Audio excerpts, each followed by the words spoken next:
Waktunya telah genap, kerajaan Allah sudah dekat. Bertobatlah dan percayalah kepada Injil. Ini kata-kata Yesus yang juga diucapkan pada saat kita mengawali masa Prapaskah, penerimaan abu di dahi kita.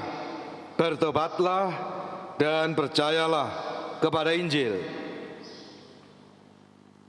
Kita diajak melalui masa Prapaskah ini untuk kembali mempertegas, kembali memperjelas, kembali memperkuat pokok-pokok dan dasar pilihan-pilihan kita dalam mengikuti Yesus.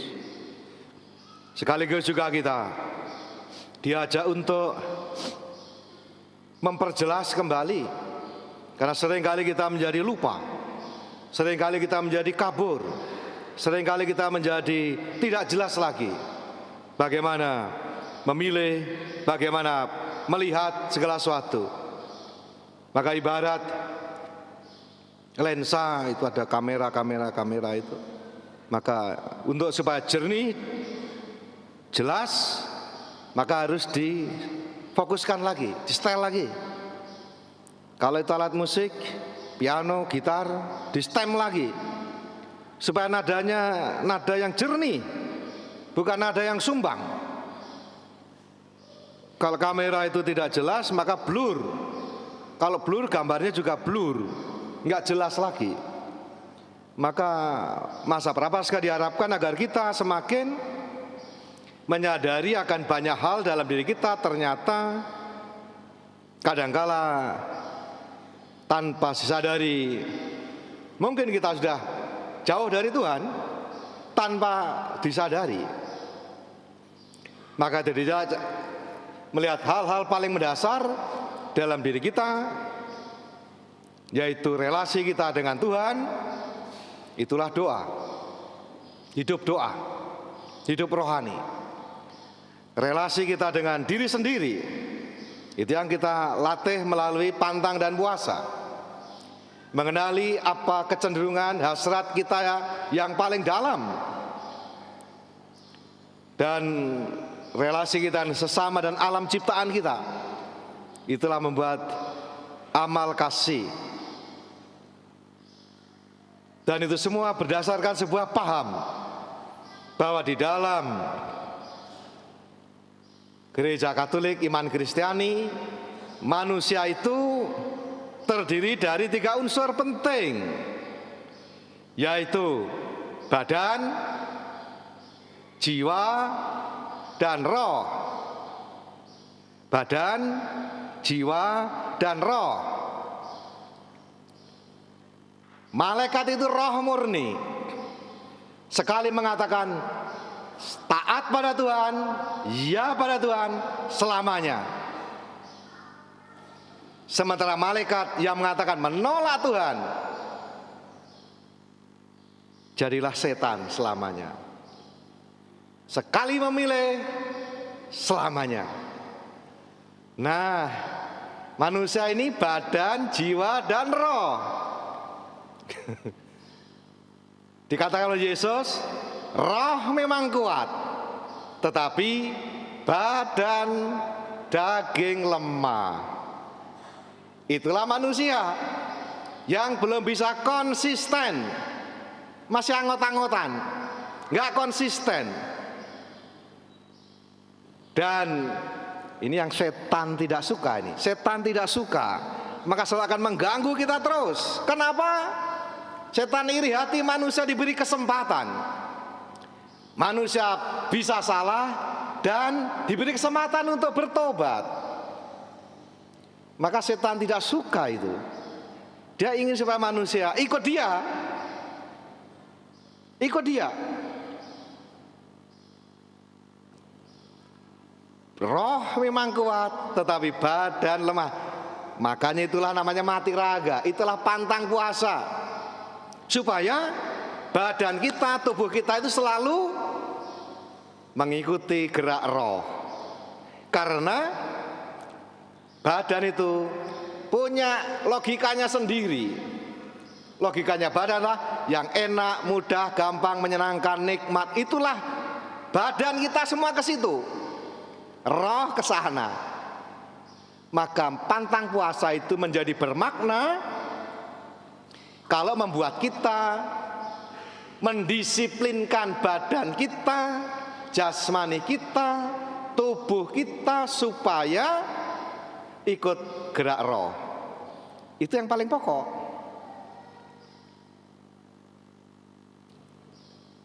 Supaya badan kita selalu ikut dalam gerak roh itu. Itu yang diharapkan dari pantang dan puasa. Itulah yang sering disebut sebagai mengendalikan diri, hasrat-hasrat diri, dan mengalahkan godaan setan. Yang kedua, supaya kita semakin bertumbuh apa? Bela rasa, belas kasih, solidaritas. Kalau kita puasa, nah puasa rumusannya apa? Dalam hukum gereja, makan kenyang 1 kali sehari. Biasa makan berapa kali? Ya paling enggak 3 kali lah, paling tidak yang normal. Mungkin ada yang 4 kali ya oke lah. Tapi yang normal 3. Berarti apa? Kalau sekarang makannya 1 kali, ini jangan ada yang masih bertanya secara kreatif tapi ngawur. Jadi menafsirkannya secara tafsir bebas bin ngawur. Apa itu? Makan pagi kenyang Romo, makan siang juga kenyang, makan kenyang baru kenyang sekali. Ah kanso itu begitu. Itu bukan puasa ya, Bung. Berarti kalau kita makan 3 kali, sekarang 1 kali berarti apa? Mesti lapar. Mesti lapar dan gak enak. Nah, supaya timbul rasa apa? Bahwa ternyata lapar, berkekurangan, menderita itu gak enak. Maka moga-moga tumbuh semangat, kepedulian, dan tidak mati rasa, melainkan bela rasa terhadap sesama. Itu maksudnya. Dan karena itu apa? Makanya 3 kali kan? 1 kali makan berapa? Anggap aja 50.000 atau 35.000 atau 45, terserah.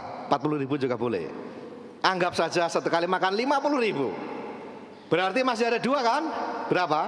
100.000. Ah itu dimasukkan untuk dana solidaritas.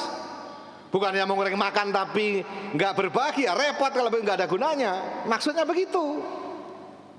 Kalau kamu jatahmu 3, karena puasanya 1 yang dimakan, 1 yang digunakan, 2 masih ada. Ini yang diselambungkan, ini yang disisihkan, ini yang jadikan bentuk solidaritas kepada yang berkekurangan. Itu maksudnya. Jadi jangannya berhenti puasa tapi lalu nggak ada aksinya. Maka dia aksi puasa pembangunan, ada aksinya. Ya. Jadi yang paling jelas kalau nanti berpuasa, badannya mesti dari ukuran paling dasar apa? Berat badannya turun. Kalau nggak turun berarti Anda nggak puasa. Jelas kan? Anda berpuasa kok malah beratnya naik, nggak puasa pasti. Wong dari 3 dikurangi 1. Kalau berat badannya lalu tidak berkurang selama masa prapaskah ini, berarti Anda nggak pantang puasa. Ada yang hilang, tapi yang hilang itu aku berikan untuk orang lain. Itu maksudnya membentuk sikap peduli, bela rasa, solidaritas. Karena apa? Ternyata lapar itu nggak enak, menderita itu nggak enak. Maka saya ingin supaya orang lain jangan menderita dengan berbagi apa yang aku miliki.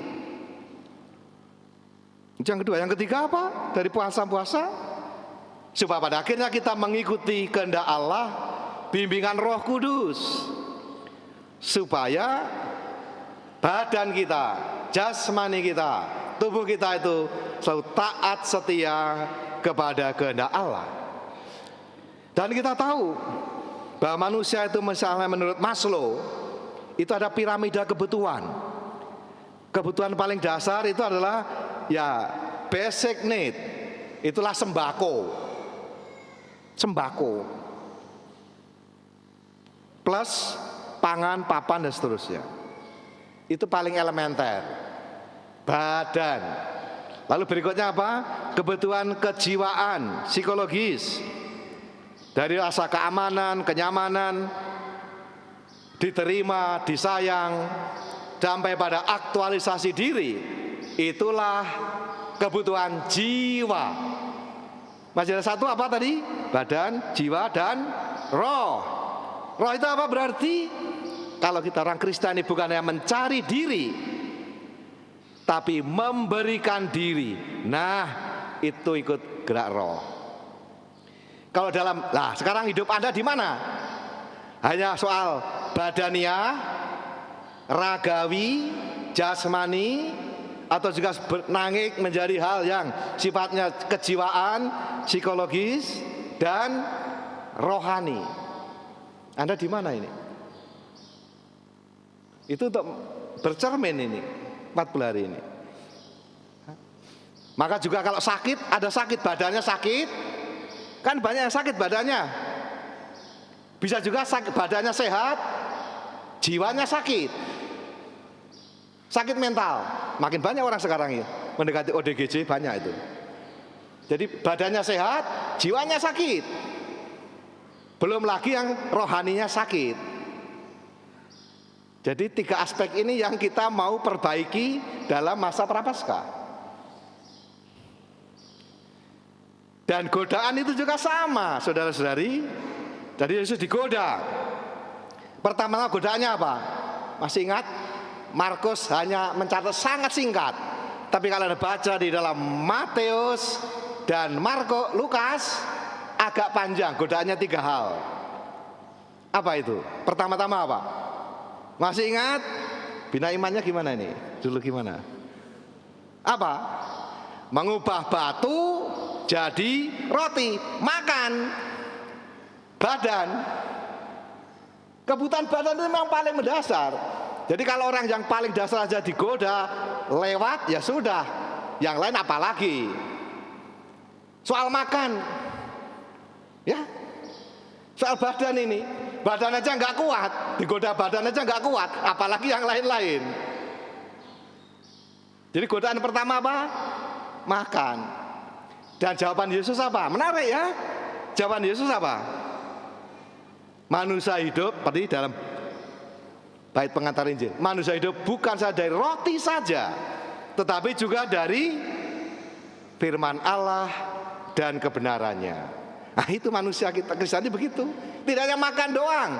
Kita butuh makan, ya. Tapi kalau hidup hanya untuk makan, itu baru kacau. Kita butuh makan supaya hidup, tapi bukan hidup untuk makan.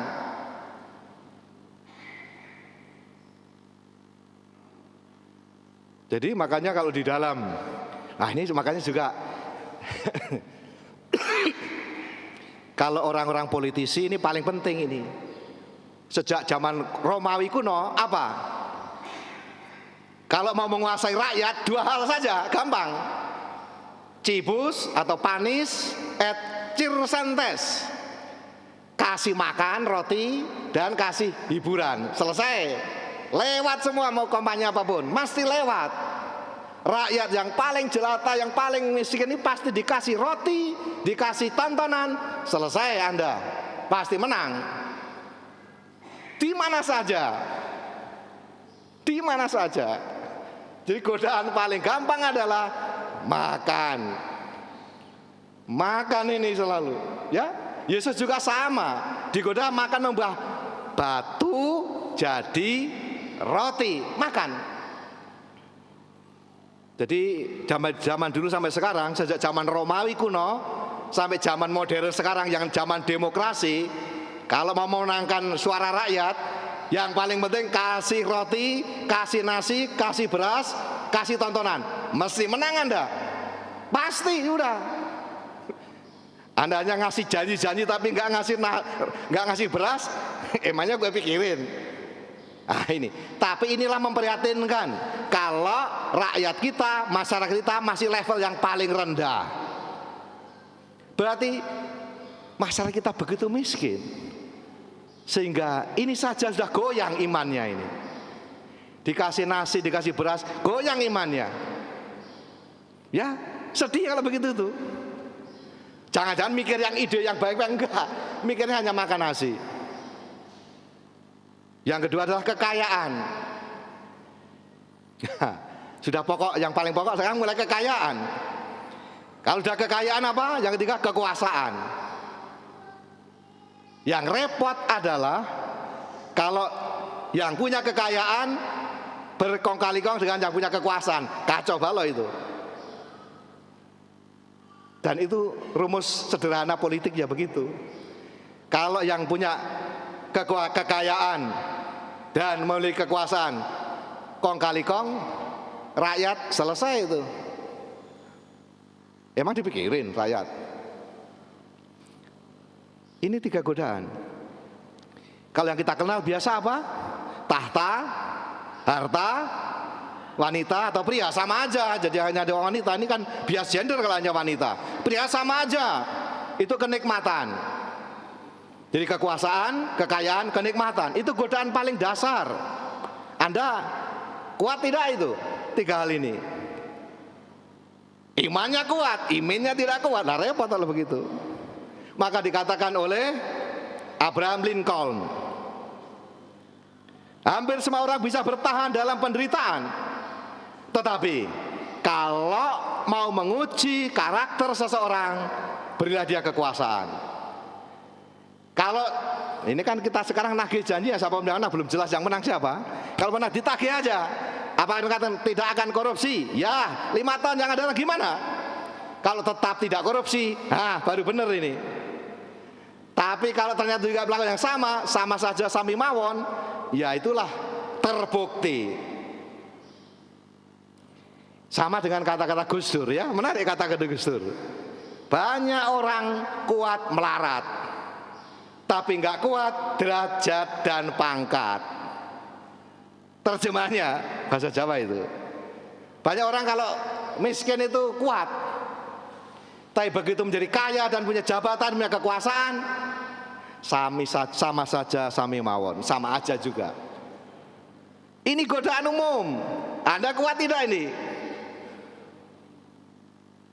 Nah ini. Dan ini masih semua masih dalam level bawah.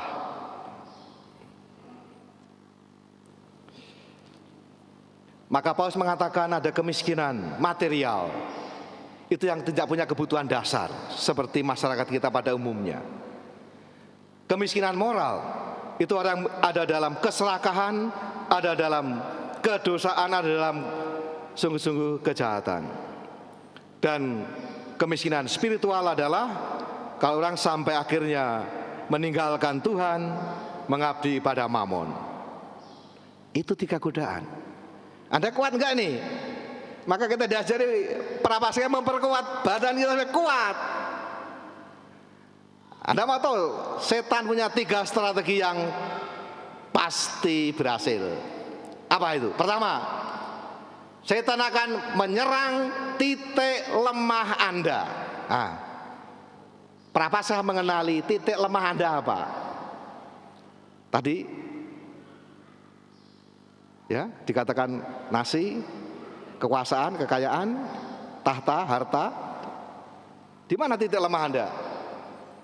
Ya, maka prapaskah memperkuat pertahanan kita ini. Yang kedua apa? Yang kedua setan strateginya adalah geser dikit, bukan gusur. Ingat, geser dikit, geser dikit, geser dikit, geser dikit. Lama-lama udah jauh tanpa kita sadari. Gak apa-apa itu, gak apa-apa. Oke, gak apa-apa, gak akan ini. Terus geser akhirnya jauh. Kalau sudut itu begitu paling sini kecil, tapi kalau bablas terus jauh tanpa disadari. Jadi ingat, kalau menolak Tuhan pasti kita enggak, kita tetap percaya Tuhan, tapi geser dikit. Yang ketiga adalah menunda, alias tarso. Nah, pagi-pagi mau misa ini, waduh. Masih malas sih pagi-pagi, apalagi hujan lagi. Enakan tidur nih. Masih ada misa siang. Udah siang, waduh. Kesiangan nih. Masih ada sore. Sore, waduh, kok mendung lagi ini. Ntar malam jam 7 masih ada. Baru jam 7 hujan belum ini. Masih ada minggu depan. Begitu, ya. Itu strategi setan. Harus kenali itu. Jadi yang pertama menyerang yang paling lemah Anda. Yang kedua, geser dikit, membuat kabur, membuat gak jelas. Yang ketiga adalah menunda. Tarsok. Akhirnya gak jadian. Maka mari kita bersama-sama pada masa Prapaskah ini sungguh-sungguh kita memperkuat supaya kita semakin mengenali diri kita sendiri, bisa mengatasi segala hasrat kita yang tidak sehat. Kita semakin boleh memiliki semangat bela rasa, bertumbuh semangat solidaritas. Dan ketiga, kita semakin dekat dengan Tuhan, semakin dibimbing oleh Roh Kudus seperti Yesus sendiri, sehingga kita juga bisa mengalahkan godaan setan. Bersama Yesus pasti bisa. Kalau Anda makin jauh dari Yesus, mesti kalah. Jangan ingat baik-baik, jangan kompromi dengan setan. Pasti kalah. Maka pertama kata pada setan, godaan setan, no dan no dan no. Kalau Anda mulai berdebat, mesti kalah. Anda mulai berkompromi, pasti kalah. Kita merahmat Tuhan supaya kita dituntun oleh Roh Kudus. Bersama Yesus kita juga bisa mengalahkan segala godaan-godaan yang ingin menjauhkan kita dari Tuhan.